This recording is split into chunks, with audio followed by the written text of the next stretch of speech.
Yes, guys. On Twitter, I was saying Solana, high time levels are clear, low time frame needs patience, approaching supply right now. And what did you see? We were indeed approaching supply. In that supply POI right there, you cannot see the full picture, but I was watching that supply POI to form a distribution to go lower into that demand, and we formed indeed a distribution right there, and I took a trade.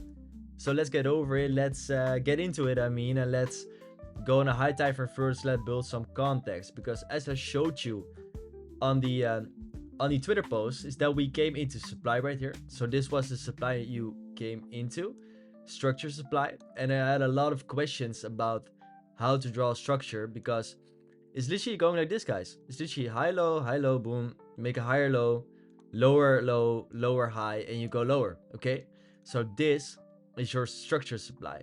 Why is this supply? Because it leaves an inefficiency. Boom, this is the inefficiency which market makers want to fill. Okay, good. We came in that POI. Do we have a more refined level? Go back in time as well, by the way, because we want to trade it like a real trade, like we always do. And you see, right here, you see another POI. This is looking good because price was going like this. This was the structure.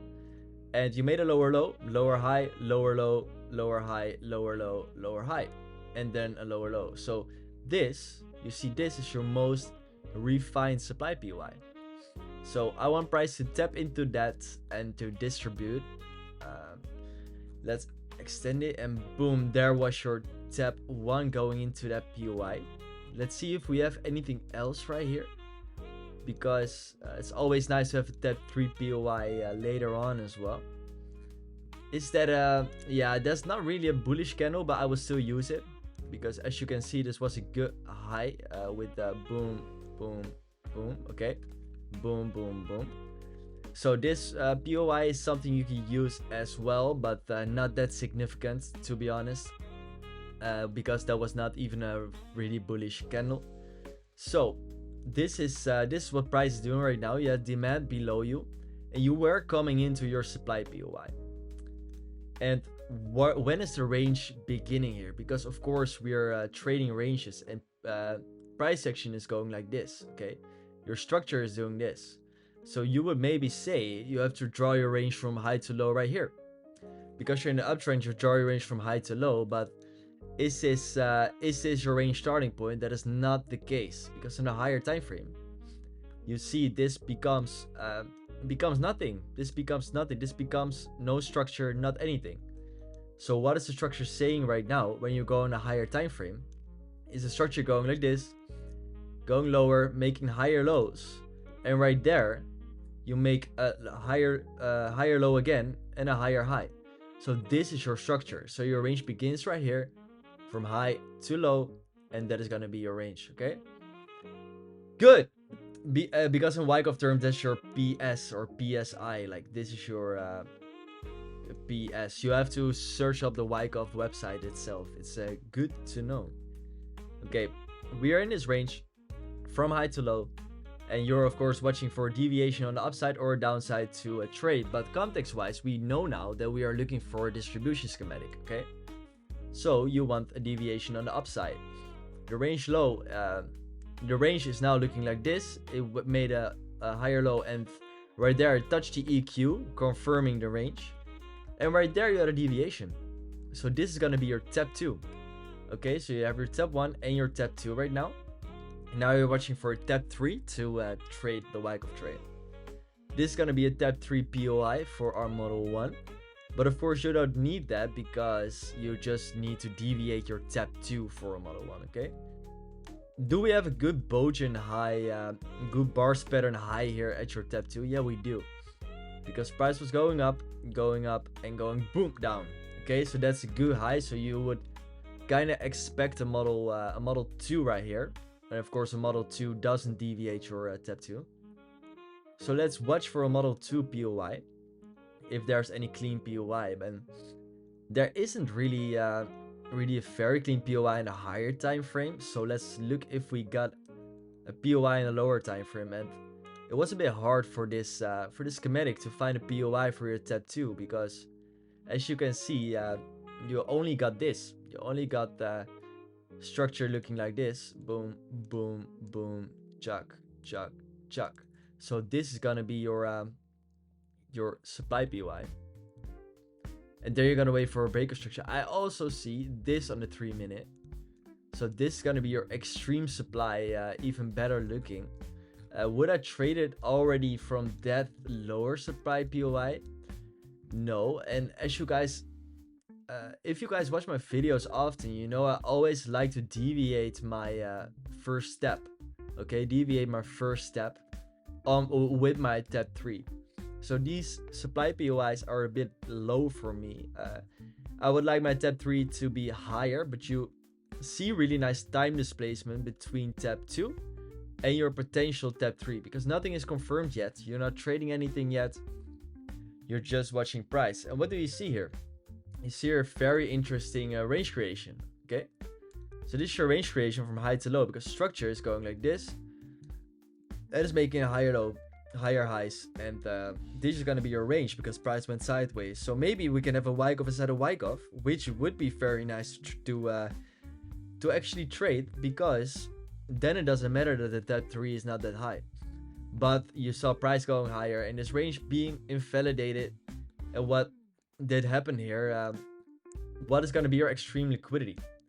Because that is, of course, good to know. Your extreme liquidity is going to be this point. That's your first move up, boom, before going down, okay? So that's your extreme liquidity, and let's watch if you grab that extreme liquidity and break structure. Boom.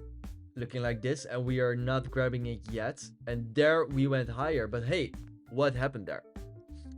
We deviated our TEP 2. Okay, so we extend our range. We didn't break any structure for a model 2. We now have our TEP 1, our TEP 2, and our potential TEP 3, because it deviated your TEP 2. Okay, this was a deviation of your TEP 2, and now you're looking for a model 1.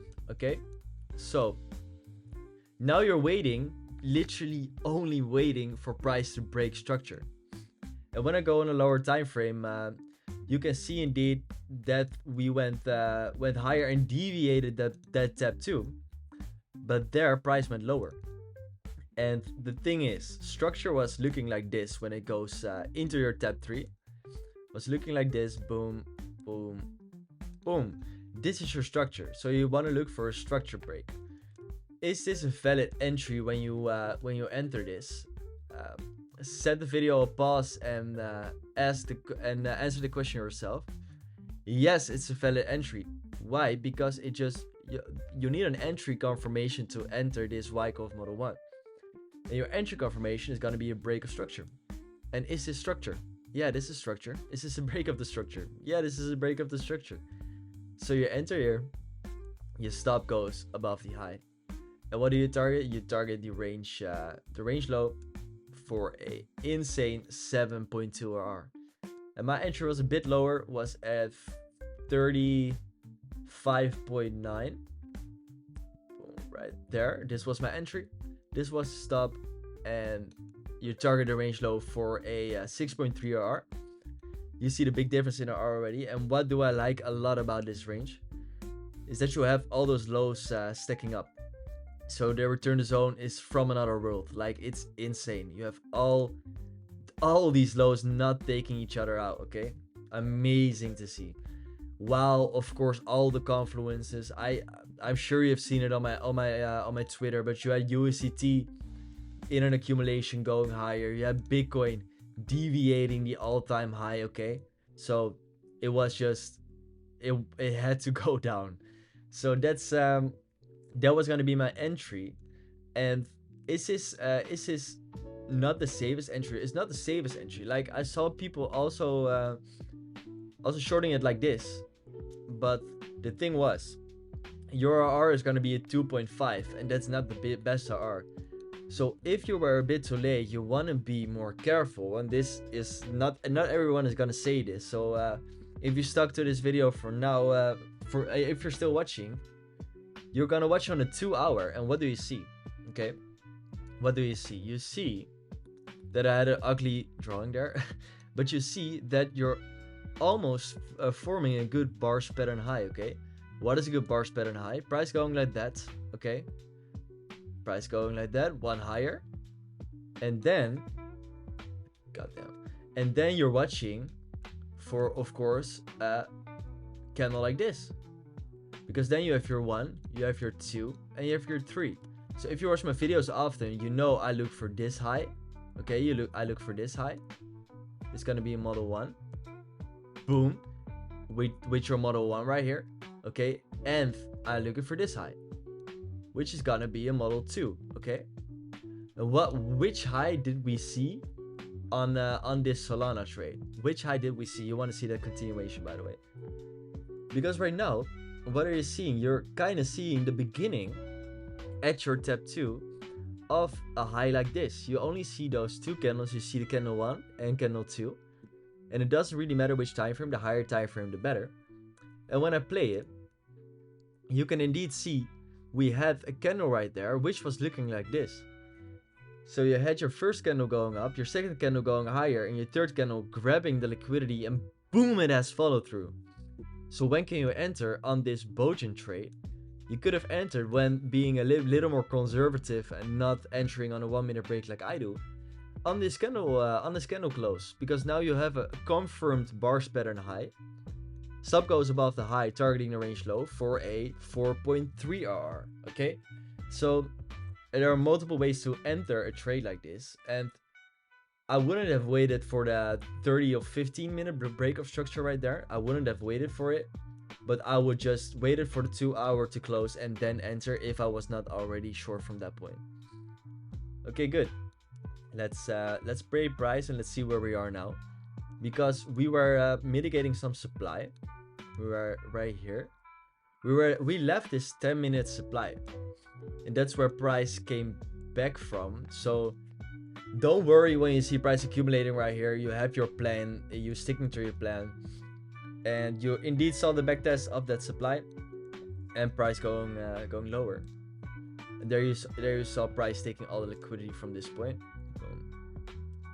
And even going into demand, I think. Yeah, you had some demand right here. I think it touched it. Yeah, look. TA doesn't work, guys. Okay. Amazing. It's going higher right now. It's going a bit lower. And when it forms a crazy accumulation in here, I will take partial profits. But for now, just targeting the range low. I have a tiny profit, I think, right here. And yeah, a crazy 6.3 RR trade, guys. I hope you don't have any questions anymore, because this was a very nice explanation. See you in the next video, guys, and ciao ciao.